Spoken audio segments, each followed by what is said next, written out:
He's very special అబ్బా. Every one's first childhood hero Spider Man. No one can hate him. Even villains కూడా మనల్ని ఇష్టపడతారు. Spider Man brand new day. సినిమాలో ఏదైనా తక్కువైందా అంటే అది డూడ్ బీజిఎంఏ. ఎమోషనల్ సీన్స్కి ఆ బీజిఎం యాడ్ చేసింటేనా జనాలు ఏడ్ చేసేవాళ్ళు. ఓకే, అందరు స్పైడర్ మ్యాన్కి స్టన్స్ కోసం, ఫైట్స్ కోసం వెళ్తారు. అసలు స్పైడర్ మ్యాన్ మూవీ నేను ఎలా చూస్తానో చెప్తాను. నేను స్పైడర్ మ్యాన్లో ప్రతిసారి ఎక్స్పెక్ట్ చేసేదంతా ఎమోషనల్ డ్రామానే. ఫైట్స్ కూడా ఎక్స్పెక్ట్ చేస్తాను, బట్ సినిమా అంతా ఫైట్సే ఉండాలి అనుకోను. ఒక 20% ఎక్స్పెక్ట్ చేస్తానబ్బా. ఎందుకంటే స్పైడర్ మ్యాన్ని నేను ఎప్పుడు ఎమోషనల్ క్యారెక్టర్గానే ట్రీట్ చేస్తాను. చిన్నప్పటి నుంచి ఈజ్ ఏ బ్రోకెన్ కిడ్ అబ్బా.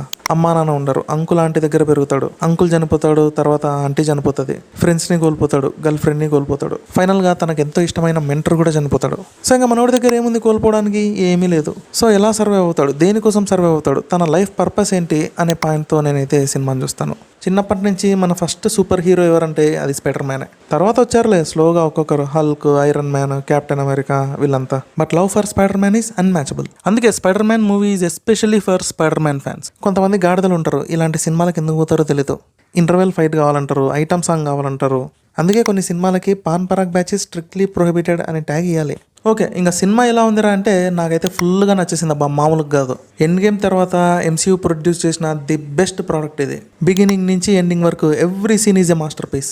ఎమోషన్స్, యాక్షన్ సీక్వెన్సెస్ అన్ని పర్ఫెక్ట్గా బ్యాలెన్స్ చేశారు. యాక్టింగ్ మాత్రం దుమ్ము దులిపేశాడు మనోడు. మెయిన్గా ఎమోషనల్ సీన్స్ ఎక్సలెంట్ క్యారీ చేశాడు. ఇంకా ఒక సీన్లో మనోడి బాడీ చూపిస్తాడు, బీస్టే. ఇంకా నాకు బాగా నచ్చిన పాయింట్ ఏంటంటే హల్క్ రోల్ని చాలా రీజనబుల్గా పెట్టారు. He is very useful in this movie, especially for villain. భలే ఆడుకుంటాడు అబ్బా హల్క్తో. ఫస్ట్ ఆఫ్ ఆల్ ఫైట్ కొరియోగ్రాఫర్కి స్పైడర్ మ్యాన్ ఫ్యాన్స్ అందరి తరపున పాదాభివందనాలు. నిజంగా మైండ్ బ్లోయింగ్ అబ్బా. ప్రతి స్టంట్ థ్రిల్ ఇచ్చింది. పెంగ్జాంగ్ ఈయనే యాక్షన్ డైరెక్టర్ దీనికి. యాక్చువల్గా షాంగ్ చిక్ కూడా ఇతనే ఫైట్ కొరియోగ్రాఫర్గా చేసింది. Complete unique design. అసలు నెక్స్ట్ సినిమాలకు కూడా మనోడే చేస్తే బాగుంటుంది. యాక్చువల్గా వీళ్ళంతా కూడా జాకీ చాన్ స్టంట్ టీమ్ అనమాట. అందుకే ఫైట్స్ ఈ రేంజ్లో ఉన్నాయి. ఓకే, ఇంకా ఎమోషనల్ పార్ట్ అయితే మన హార్ట్ని డ్యామేజ్ చేస్తుంది. కానీ లాస్ట్లో నెడ్తో ఒక సీన్ ఉంటుంది, భలే హ్యాపీనెస్ని ఇస్తుంది. Friendship is different and unique అని ఎలా ఉంటుంది. ఇంకా పనిషర్ క్యారెక్టర్ ఈస్ లిట్ అంతే. మనోడు కూడా ఒక టైప్ ఆఫ్ అవెంజరే. హాకై, పనిషర్, డేర్ డెవిల్ వీళ్ళ ముగ్గురిని పెట్టి ఒక సినిమా తీయాలి. యాక్చువల్గా ఈ సినిమాలో కొన్ని కేమియోస్ అయితే ఎక్స్పెక్ట్ చేశాను.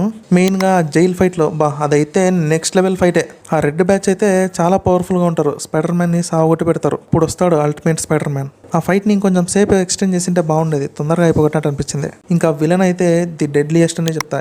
ఏం బీగలేరు ఆమెని. ఒక స్టేజ్లో ఈమె కంట్రోల్ అయిపోయిందిలే అని అనుకుంటాం, కానీ ఇంకా పవర్ఫుల్గా మారిపోతుంది. కానీ ఫైనల్గా ఎమోషనల్ డ్యామేజ్ చేసి తనని కంట్రోల్ చేస్తారు చూడు, అది హైలైట్. అంతే, ఇదొక్కటే తనని ఆపడానికి దారి. ఎందుకంటే వేరే ఏ సూపర్ పవర్ కూడా తనని ఆపలేదు. నాకు ఒక డౌట్ వచ్చిందబ్బా. సెంట్రీ, జీన్, స్కార్లెట్ విచ్ వీళ్ళ ముగ్గురు ఒకవైపు, డాక్టర్ డూమ్ ఒకవైపు ఉంటే ఆ సిచ్యువేషన్ ఎలా ఉంటుంది? ఓడించగలరా? ఇంకా డాక్టర్ స్ట్రేంజ్ కూడా వీళ్ళ ముగ్గురికి తోడైతే ఈజీగా లేపేస్తారు. ఇదండి మ్యాటర్. సినిమా అయితే ఎక్సలెంట్గా ఉంది. 3D కంటే కూడా 2Dలోనే చూడండి, కొంచెం బ్రైట్గా ఉంటుంది. అందులోనూ పెద్దగా 3D ఎఫెక్ట్స్ అయితే ఏం లేవు.